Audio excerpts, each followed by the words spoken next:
अब आते हैं सेकेंड टाइप का साइज जो कि होता है आयन का साइज। ठीक है, तो अब हम लोग पढ़ेंगे किस केस में, पहले पढ़े थे ग्रुप और पीरियड के केस में, अब पढ़ेंगे in case of ions size कैसे कैसे बढ़ेगा। तो सबसे पहले चीज हम लोग ये समझते हैं कि आयन आखिर होता क्या। तो आयन का मतलब क्या होता है, चार्ज जो कि क्रिएट होता है। ये आयन दो तरह का होता है, एक होता है केटायन और दूसरा होता है एनायन। तो केटायन किसके द्वारा फॉर्म किया जाता है, मेटल्स के द्वारा। जब लॉस ऑफ इलेक्ट्रॉन होता है, यानी इलेक्ट्रॉन को लॉस करता है कोई भी मेटल अपना स्टेबिलिटी को गेन करने के लिए, तब वो किस चीज का फॉर्मेशन करता है, केटायन का, जो कि होता है पॉजिटिव चार्ज। ठीक है, और एनायन का फॉर्मेशन कब होता है, एनायन होता है नेगेटिव चार्ज। और जब कोई नॉन मेटल क्या करता है, गेन ऑफ इलेक्ट्रॉन करता है, यानी इलेक्ट्रॉन को क्या करता है, गेन करता है, तब क्या फॉर्म होता है, एनायन फॉर्म होता है। तो हमको पता चल रहा है यहाँ पे इलेक्ट्रॉन आता है किसमें, एनायन, और केटायन में इलेक्ट्रॉन क्या करता है, जाता है। मतलब इलेक्ट्रॉन जब किसी भी ऑर्बिट पे आएगा तो उसका साइज इंक्रीज करेगा, क्योंकि इलेक्ट्रॉन को गेन करने के लिए, इलेक्ट्रॉन को रखने के लिए मेरे पास जगह तो होनी चाहिए ना। तो यहाँ पे क्या होता है कि साइज, अगर आयन के केस में हम लोग साइज का बात करें तो ये बहुत इंपॉर्टेंट चीज है, इसको ध्यान में रखिएगा। अगर हम आयन के केस में बात करें तो सबसे ज्यादा साइज होता है एनायन का, तब आता है न्यूट्रल, और लास्ट में आता है केटायन। यही लाइन सबसे इंपॉर्टेंट है।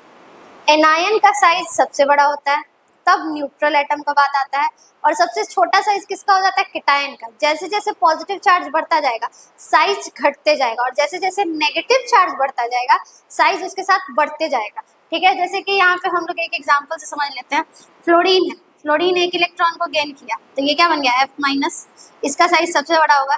तब फ्लोरीन जब न्यूट्रल होता, और जब फ्लोरीन प्लस होता, मतलब केटायन बनने से इलेक्ट्रॉन का लॉस होता है। जब इलेक्ट्रॉन का लॉस होगा तो साइज अपने आप ही क्या होगा, घटेगा। ठीक है, क्योंकि प्रोटॉन की संख्या बढ़ जाएगी। अगर हम यहाँ पे बात करते हैं F+ का, इसमें कितना इलेक्ट्रॉन है और कितना प्रोटॉन है, तो इसमें इलेक्ट्रॉन था कितना, 9, एक चला गया तो कितना बचा, 8, और प्रोटॉन अभी भी कितना है, 9 है, क्योंकि atomic number is equals to number of proton, and proton जितना होता है उतना ही नॉर्मली इलेक्ट्रॉन भी होता है। लेकिन यहाँ पे इलेक्ट्रॉन को लॉस किया इसीलिए तो इस पे प्लस चार्ज आया। जब प्लस चार्ज आया है तो यहाँ पे कितना इलेक्ट्रॉन हो गया, 8, और प्रोटॉन कितना हो गया, 9। जाहिर सी बात है प्रोटॉन जो है वो पॉजिटिव चार्ज है, तो पॉजिटिव चार्ज कहाँ रहता है, न्यूक्लियस में, और इलेक्ट्रॉन रहता है, तो वो पॉजिटिव चार्ज जो है वो इस इलेक्ट्रॉन को खींचता है, जिसके कारण एटम का साइज अपने आप क्या होता है, घट जाता है। जितना ज्यादा पॉजिटिव चार्ज आएगा यानी उतना ही इलेक्ट्रॉन घटते जाएगा, और प्रोटॉन बढ़ता घटता नहीं है, बस इलेक्ट्रॉन के घटने से प्रोटॉन अपने आप ही क्या होता है, बढ़ जाता है। प्रोटॉन ना घटता है ना बढ़ता है, जितना इक्वल नंबर है उतना ही रहता है, बस इलेक्ट्रॉन से ज्यादा हो जाता है। ठीक है, तो जैसे जैसे पॉजिटिव चार्ज आएगा, अगर यहाँ हम F+2 कर देते हैं यानी इलेक्ट्रॉन एक और घटा देंगे, 8 इलेक्ट्रॉन से कितना, 7 इलेक्ट्रॉन हो जाएगा। तो जैसे जैसे इलेक्ट्रॉन घटेगा प्रोटॉन तो उतना ही रहेगा, 9 का 9 प्रोटॉन रहेगा, तो वो उसको खींचने का टेंडेंसी क्या हो जाएगा, ज्यादा बड़ा हो जाएगा, तो साइज अपने आप ही क्या हो जाएगा, कमते जाएगा। यहाँ पे भी अब न्यूट्रल में कितना है, 9 प्रोटॉन है, 9 इलेक्ट्रॉन है, दोनों एक दूसरे को वैसे ही बैलेंस रखेगा। यहाँ क्या होगा, इलेक्ट्रॉन ज्यादा बढ़ जाएगा, जो कि प्रोटॉन के लिए अब खींचना मुश्किल हो जाएगा, क्योंकि यहाँ पे इलेक्ट्रॉन F- है, यानी ये इलेक्ट्रॉन को क्या किया, गेन किया है। जब गेन किया तो इसमें इलेक्ट्रॉन कितना हो जाएगा, 10 हो जाएगा, और प्रोटॉन कितना हो जाएगा, 9 हो जाएगा। अब इस बार इलेक्ट्रॉन की संख्या क्या है, ज्यादा, इसमें इलेक्ट्रॉन की संख्या कम थी, और इसमें इलेक्ट्रॉन 9 और प्रोटॉन भी कितना होता है, 9 ही होता है। तो यहाँ पे होगा क्या कि जब इलेक्ट्रॉन बढ़ जाएगा तो प्रोटॉन के लिए 9 ही प्रोटॉन है और 10 इलेक्ट्रॉन है, तो खींचने में थोड़ा सा दिक्कत हो जाएगा। तो यहाँ पे क्या होगा, साइज अपने आप ही इंक्रीज कर जाएगा। तो सिर्फ इतना समझना है, जैसे जैसे एनायन बढ़ेगा वैसे वैसे साइज इंक्रीज करता है, और जैसे जैसे केटायन का चार्ज बढ़ता है वैसे वैसे क्या होगा, साइज डिक्रीज करेगा। यानी एनायन जितना ज्यादा बढ़ते जाएगा, anion directly proportional to size के, और cation inversely proportional to size के। जैसे कि अगर हम बोले कि +3 है किसी के ऊपर, Al+3 है, और यहाँ पे Mg+2 है, दोनों में से साइज किसका बड़ा होगा, तो इसका साइज बड़ा होगा, क्योंकि इस पे चार्ज कम है।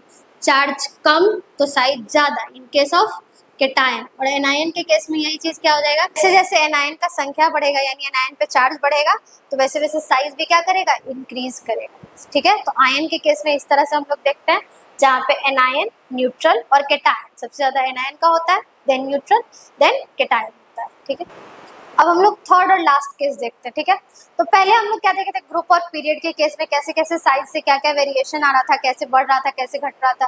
फिर दूसरा देखे हम लोग आयन के केस में। अब तीसरा हम लोग देखेंगे बॉन्ड के केस में, यानी कोई कंपाउंड जो है वो कोई बॉन्ड बनाया है, या तो कोवेलेंट बॉन्ड बनाया है, या तो आयनिक बॉन्ड है, या तो मेटलिक बॉन्ड है, तो उस केस में हम लोग साइज को कैसे देख सकते हैं।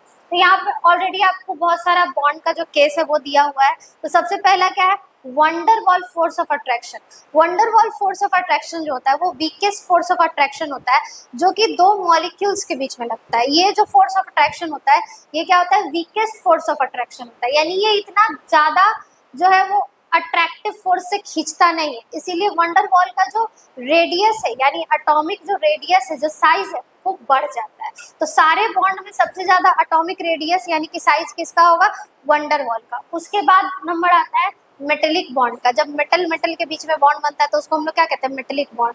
तो दूसरा कौन है, मेटेलिक बॉन्ड। उसके बाद बारी आता है कोवेलेंट बॉन्ड का। मेटेलिक बॉन्ड और कोवेलेंट बॉन्ड में हमेशा आपको कंफ्यूजन होगा, आपको लगेगा मेटल मेटल है और ये किसके किसके बीच में बनता है, मेटेलिक बॉन्ड बनता है बिटवीन मेटल एंड मेटल, और ये बनता है between non metal and non metal. और आयनिक बॉन्ड जो है वो बनता है between metal and non metal, मतलब एक मेटल मेटल के बीच, एक नॉन मेटल के बीच, और एक मेटल और नॉन मेटल के बीच। तो यहाँ आपको लगता होगा कि मेटल मेटल का बॉन्ड बन रहा है तो ये क्या करेगा, ज्यादा कस के खींचेगा, लेकिन ऐसा नहीं होता है। यहाँ पे होता क्या है कि मेटेलिक बॉन्ड जो होता है वो कोवेलेंट बॉन्ड से इसका रेडियस ज्यादा होता है, यानी साइज ज्यादा होता है। उसके बाद आते हैं हम लोग कोवेलेंट बॉन्ड के केस में, जिसका कि आयनिक बॉन्ड से इसका रेडियस कम होता है। और सबसे छोटा रेडियस किसका होता है, आयनिक बॉन्ड का, यानी ये क्रिस्टल के फॉर्म में बनाता है तो इसका साइज बहुत ज्यादा छोटा हो जाता है। तो साइज का ऑर्डर क्या हो जाएगा, van der Waals, then metallic, then covalent, और सबसे छोटा साइज किसका हो जाएगा, आयनिक बॉन्ड का। तो ये था बॉन्ड का साइज।